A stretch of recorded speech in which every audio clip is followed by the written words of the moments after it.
Interview के इस भाग के प्रायोजक हैं एरिका मेडिवर्ल्ड और सुपर स्पेशलिस्ट हॉस्पिटल एंड फटामोहल योग। नमस्कार, व्योम टीवी के पेज में मैं उमेश श्रीमान आपका स्वागत करता हूं। 2024 में बहुत सारी चीज़ों को लेकर आपके द्वारा जो प्रश्न रखे गए उसको हम लोगों को आपके तक पहुंचाने का प्रयास करते हैं। लेकिन जहां बात करते हैं आप किसी भी देश या किसी भी राज्य के अंतर्गत रहते हैं, एक बहुत बड़ी व्यवस्था जिसको स्वास्थ्य के तरीके से देखा जाता है। हर मनुष्य चाहता है कि हम स्वस्थ रहें, मस्त रहें। इन्हीं सारी चीज़ों को लेकर हम लोग अब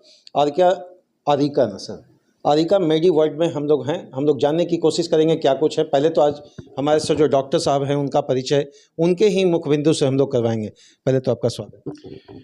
मैं डॉक्टर इंद्रजीत कुमार तिवारी, मैं Apollo multi speciality hospital Kolkata में कार्यरत हूँ। मैं वहाँ गैस्ट्रो क्रिटिकल केयर और लिवर ट्रांसप्लांट यूनिट का हेड ऑफ द डिपार्टमेंट हूँ। और हमारा झारखंड में चूँकि निवास स्थान है, झारखंड से मैं पला बड़ा हूँ, तो यहाँ से मेरा सेंटिमेंट जुड़ा हुआ है। और सभी लोगों के अनुरोध पे मैंने ये आरिका मेडिवर्ल्ड मल्टी स्पेशलिटी हॉस्पिटल यहाँ खोला है, जिससे कि लोगों को हर छोटी छोटी समस्याओं के लिए कोलकाता, चेन्नई, बेंगलुरु नहीं जाना पड़े। वहाँ से हम लोग एक्सपर्ट लोग, डॉक्टर लोग यहाँ पर आते हैं सप्ताह में, महीना में। सर, एक चीज़ जानना चाहेंगे, इस सुदूर इलाके में भी इस तरह का दिमाग में कॉन्सेप्ट कैसे आया कि लोगों तक पहुँचना है? ये कॉन्सेप्ट बेसिकली हमारा फैमिलियल है। हमारी दादी माँ का एक सपना था कि यहाँ पर एक हॉस्पिटल खोलो। कलकत्ता में तो बहुत बड़ा बड़ा हॉस्पिटल है, लेकिन यहाँ यदि हॉस्पिटल खुलता है तो जो इतने भी नीडी पीपुल हैं, ज़रूरतमंद लोग हैं, उनको थोड़ा हेल्प होगा।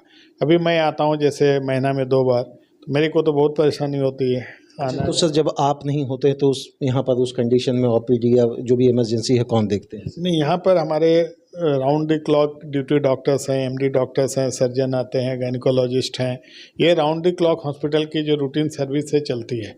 आपातकालीन सेवा है, आईसीयू है, एचडीयू है, ओटी है, ये फुल फ्लेज चलती हैं। मतलब ये हम मानकर चले कि कोयलांचल के अंतर्गत अगर किसी तरह की समस्याएं हैं मेडिकल, तो हम लोग यहाँ पर आ सकते हैं। अभी तो हम डेवलप कर रहे हैं हर तरह से। ये नहीं बोलूँगा हर चीज़ का इलाज कर सकते हैं, लेकिन बेसिक चीज़ पे हम लोग अभी शुरुआत किए हैं। लेकिन हमारा बड़ा टारगेट है कि जब ये फुल फ्लेज में हम इनको शुरू कर पाएंगे, तो यहाँ तक हमारा विजन है कि हम यहाँ पर किडनी ट्रांसप्लांट, लिवर ट्रांसप्लांट तक की व्यवस्था कुछ वर्षों में कर सकें। सर, आज हम लोग कहीं भी विकास की बात करते हैं तो रोड, पुल, पुलिया सभी जगह दिख जाता है, लेकिन गवर्नमेंट और प्राइवेट दोनों हॉस्पिटल में जाने के पहले इंसान कतराता है। एक बहुत बड़ा कारण क्या समझे सर इसको? देखिए, हमारे देश में फाइनेंस बहुत बड़ा इशू है। आप जब रूरल बेल्ट में, सेमी रूरल बेल्ट में आप कोई चीज़ करते हो तो सबसे ज़्यादा कॉस्ट के बारे में सोचना पड़ता है। कॉस्ट इफेक्टिवनेस होना चाहिए। तो ये कॉस्ट को लेके ही लोग घबराते हैं। अब हम हर को अपोलो नहीं बुला पाते हैं कि अपोलो में जिस तरह से चार्जेज हैं जो हैं, सब लोग एफोर्डेबल नहीं हो पाते हैं। तो उसी कंसेप्ट के तहत कि जब हम लोग बाहर आके देखते हैं रोगी को, क्या होता है कि आप 100 रोगी देखते हैं तो ज़रूरत नहीं है कि 90 रोगी बढ़िया हो जाते हैं ओपीडी बेसिस में। ये में 5-10 को थोड़ा बड़ा जगह जाना पड़ता है, कुछ चीज़ लगाना पड़ता है, करना पड़ता है। लेकिन आप 90% 80% तो ठीक कर ही सकते हैं। अच्छा सर, ये जानना चाहेंगे एक डॉक्टर के रूप में मरीज को क्या सलाह आप देना चाहेंगे? एक डिप्लोमेटिक लाइफ में इंसान कहीं ना कहीं आपाधापी के युग में सर वो रूटीन मेंटेन नहीं कर पा रहा जो उसे करना चाहिए। देखिए, मैं तो गैस्ट्रोएंटरोलॉजी डिपार्टमेंट में हूँ, लिवर ट्रांसप्लांट से जुड़ा हुआ हूँ। ईस्टर्न इंडिया में सबसे ज़्यादा संख्या में ट्रांसप्लांट हमारी अगुवाई में हुई है। जो इंटेंसिविस्ट, मैंने सबसे ज़्यादा लिवर ट्रांसप्लांट कराया है ईस्टर्न इंडिया में। तो ये लिवर की समस्या बहुत उभरता हुआ समस्या है। कारण इसका 2 है। एक है कि डायबिटीज़ बहुत ज़्यादा बढ़ गया है। तो डायबिटीज़ इतना ज़्यादा इंडिया में बढ़ रहा है, हर जगह हर घर में कोई ना कोई डायबिटीज़ के मरीज आपको मिल जाएंगे।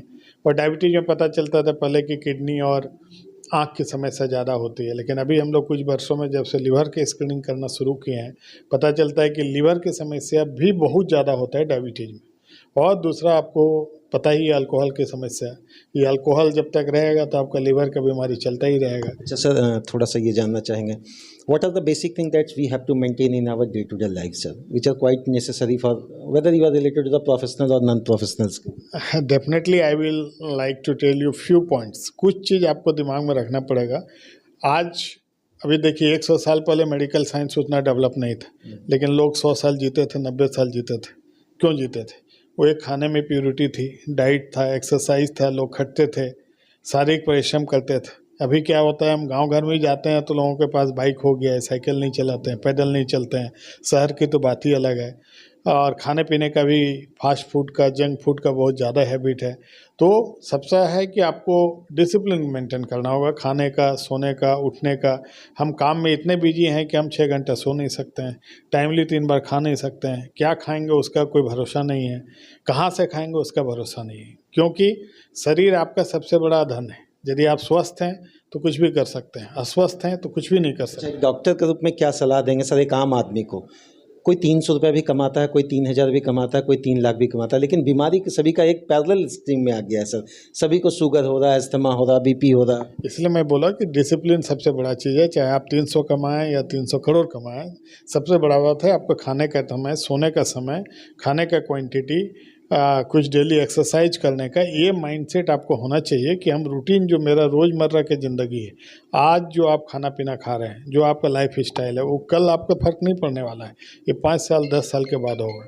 किसी को यदि हार्ट अटैक 40 में होता है तो शुरुआत 25-30 साल से हो जाता है। आपका शरीर 10 साल तक बर्दाश्त करती है, उसके बाद रिफ्लेक्शन होता है। तो आप जो 20 साल में कीजिएगा उसका रिफ्लेक्शन बाद में पता चलेगा। तो इसके लिए है कि मेरा डाइट, एक्सरसाइज, और कोई भी रोग होने से उसको नेग्लेक्ट नहीं करना है। आपको शुगर है तो शुगर का दवा खाना है, प्रेशर है तो प्रेशर का दवा खाना है। अब हमारा जो मैं डे टू डे लाइफ में देखता हूँ कि लोगों का माइंड सेट है कि प्रेशर का दवा एक बार शुरू करेंगे तो ज़िंदगी भर खाना होगा, शुगर का करेंगे तो ज़िंदगी भर खाना होगा। तो आपको जानना होगा, भात चावल आप रोज़ खाते हैं, वो भी तो ज़िंदगी भर खाते हैं। टैबलेट तो छोटी सी है, बहुत जगह गवर्नमेंट में फ्री का भी दवा मिलता है, लेकिन आप खाने का इंटेंशन नहीं दिखाते हैं। तो वो चीज़ रखना होगा कि आपको यदि कोई बीमारी पकड़े तो उसको रेगुलर आप ट्रीटमेंट में रहिए। रेगुलर ट्रीटमेंट में रहिएगा तो स्ट्रोक नहीं होगा, हार्ट अटैक नहीं होगा, शुगर का कॉम्प्लिकेशन नहीं होगा। बीमारी सर आपने जो ये हॉस्पिटल किया आरिका मेडिवल, कैसे लोग एक आम आदमी यहाँ तक पहुँचे और उसके मन का जो भ्रम है उसको थोड़ा दूर करें? मुझे लगता है कभी कभी कैंपस देख के भी लोग डर जाते हैं कि बहुत बड़ा है, काफ़ी खर्च होगा। देखिए, आरिका मेडिवल का तो मेरा जो कंसेप्ट है, हमने आज अपोलो हॉस्पिटल में आज 14 साल से मैं काम कर रहा हूँ।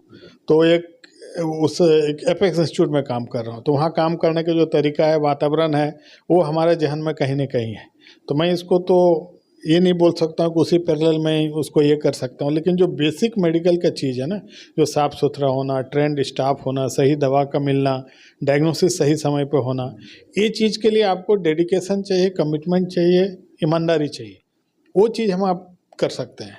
सर हॉस्पिटल में अगर एक पैरेलल स्ट्रीम में आप बताएं कि क्या क्या फैसिलिटी यहाँ पर अवेलेबल है जो कहीं जाना नहीं पड़ेगा? अभी देखिए, अभी हमने जो बेसिक आपको बताया, बेसिक डिजीज, आप आज मैं जैसे अभी चैम्बर किया, मैं जी 50 मरीज़ देखता हूँ तो 40 मरीज़ ऐसे हैं जो दवा से, टैबलेट से घर में ठीक हो जाते हैं। उसमें से 10 मरीज़ हैं जिसमें हो सके 5 को एडमिशन लगेगा, 6 को एडमिशन लगेगा, वो हमारे इसी जगह पे एडमिट होकर ठीक हो सकते हैं। 2-3 है जिनको हायर सेटअप लग सकता है। तो 100 में मात्र 2 या 3 पेशेंट होते हैं जिनको बहुत हायर सेटअप की ज़रूरत होती है। प्रॉब्लम है कि उनको फेथ होना चाहिए कि हाँ, मैं यहाँ में 5 दिन भर्ती होऊंगा, 10 दिन भर्ती होऊंगा तो ठीक हो जाऊँगा। जब ये विश्वास आपके मन में आ जाएगा तो फिर आप ज़रूर भर्ती होइएगा। हमारे प्रॉब्लम है एक फेथ का, एक डेडिकेशन का, कि सामने वाले को लगना चाहिए केवल बिल्डिंग से हॉस्पिटल नहीं बनता है, उसके अंदर का जो चीज़ है ना वो ठीक, एक विल भी मजबूत होना चाहिए। हाँ। तो सर एक अंतिम प्रश्न रहेगा, हम लोग पॉल्यूशन वाले एरिया में हैं और हर 10 में से 9 इंसान कहीं ना कहीं थोड़ा बहुत बीमार है। तो पॉल्यूशन वाले एरिया में एक बेसिक प्रिकॉशन, 1-2 चीज़ें जो हम सभी ले सकें, वो जरूर एज ए डॉक्टर सर हम लोगों को प्रेस्क्राइब कर बताएं। देखिए, अभी तो कोरोना बहुत कुछ हम लोग को सिखा दिया कि एक मास्क पहनने के चलते कोरोना से कितना प्रोटेक्शन हुआ किसी को नहीं पता। लेकिन उस पीरियड में जो हमारी स्टडी हुई कि बहुत लोग को टीबी कम हो गया, एज़मा कम हो गया, सीओपीडी कम हो गया, क्योंकि इनडायरेक्टली दूसरा चीज़ से एलर्जी का प्रॉब्लम कम हो गया। तो ये भी एक लाइफ स्टाइल के अंतर्गत आता है। प्लस एक अपना सिंसियर सिटीजन होने के नाते जो साफ़ सुथराई रखना, पौधे लगाना, वातावरण को स्वस्थ रखना, ये हमारी जिम्मेदारी है। क्योंकि अदरवाइज जिस तरीके से हमारा पोल्यूशन बढ़ रहा है, हर आदमी बीमार होने लगेगा। क्या कुछ सपोर्ट मिल पाता है सर आसपास के लोगों से जो यहाँ पर हैं? कितना? काफ़ी लोग काफ़ी सपोर्टिव हैं। प्लस लोग ये जानते हैं कि हमारा स्ट्रीम, हमारा उद्देश्य है कि यहाँ के लोगों को मदद करना मतलब है कि हमारे अपोलो से जितने भी डॉक्टर आते हैं, जो भी स्पेशलिटी का आते हैं, वो चीज़ यदि वहाँ उनको जाके दिखाना होता है तो टाइम जाता है, पैसा जाता है, वेटिंग होती है। यदि वो यहाँ पर आके देखते हैं, जैसा मैंने बताया, 100 में से 80-90 तो ओपीडी बेसिस में ही ठीक हो जाते हैं। तो वो काफ़ी खुश भी हैं, कोऑपरेटिव भी हैं और मदद भी करते हैं, काफ़ी मदद करते हैं। चलिए, बहुत बहुत धन्यवाद सर, अपने कीमती समय निकाला है। सबसे बड़ी बात होती है कि आप किसी भी धर्म, जाति, गोतिया, वर्ग विशेष में हैं, बीमारी तो आपके घर में है, टैबलेट आपके घर में है, दवाई आपके घर में है। डॉक्टर साहब ने साफ बताया है कि प्रिकॉशन आप लेकर जिएं। हेल्दी लाइफ में अगर जीना है तो आपको स्वस्थ और मस्त रखने का एक ही रास्ता है, अपने लाइफ में एक डिसिप्लिन लाइए। बहुत बहुत धन्यवाद सर। बस मेरी एक ही कोशिश है कि एक आम आदमी या एक गरीब गुरबा जब यहाँ पहुँचे तो उसको सही इलाज। ज़रूर, ये हमारा कमिटमेंट था जिसमें हमने इसमें स्थापना की थी। और मैंने जैसे कहा, ये हमारी दादी माँ का विजन था, एक उनका सपना था। वो आज वो नहीं है दुनिया में, लेकिन इंस्पिरेशन मेरे को वहीं से मिला था कि आप कुछ ऐसा करो जैसे कि कॉमन आदमी के अप्रोच में हो। हर आदमी, मेरे को अपोलो में जाके नहीं दिखा पाता है क्योंकि वहाँ एसेस करना, टाइम जाने का बहुत है। तो मैं खुद यहाँ आता हूँ तो इनडायरेक्टली है कि बहुत लोगों को कम से कम मैं देख पाता हूँ, एसेस कर पाता हूँ। चलिए, बहुत बहुत धन्यवाद सर।